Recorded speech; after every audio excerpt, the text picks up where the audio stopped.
our tech corner then, there is a new title out there that every mid-range smartphone wants to bag, the flagship killer.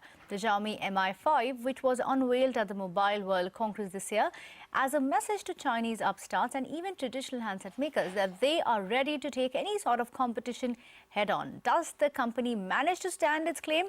Megha Vishwanath finds out on Tech Toyz. Several users have been enduring the long wait for Xiaomi's Mi5 and have been patiently hanging in there to get their hands on this device, and that list includes yours truly. It won't be totally unreasonable for us to call Xiaomi's Mi5 as one of the most awaited smartphones of the year, and fortunately, it doesn't disappoint. Let's first talk hardware. Xiaomi's Mi5 has a super sleek look with a curved back panel and sports a perfectly sized 5.15-inch LCD display. With a front home button and a fingerprint scanner, the Mi5 series runs on Android 6.0 Marshmallow. Xiaomi also sports Quick Charge 3.0 tech on its USB Type-C port, which means it only takes 1 hour for full charge. Great news, folks. Let's dive deeper.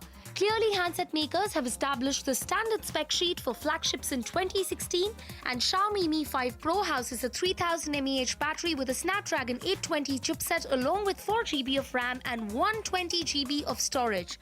Whereas, the regular Mi 5 packs in a 3 GB of RAM with 32 GB of storage, and as of now for Indian users, only the regular Mi 5 is up for grabs.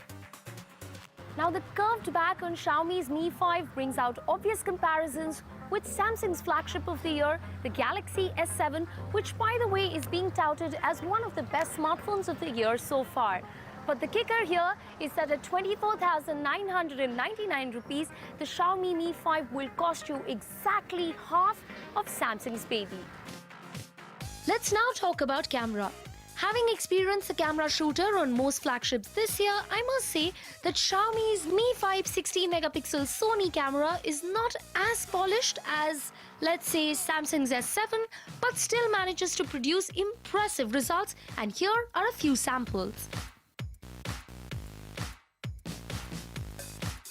Now, whoever said one should not expect too much because you will always end up disappointed was definitely not a Mi 5 user. Our Tech Toyz verdict is that this smartphone sets an impressively high benchmark for mid-range devices and has finally cut off the Me Too label. That's it on this edition of Tech Toyz. As always, feel free to reach out to me on Twitter. See you next time.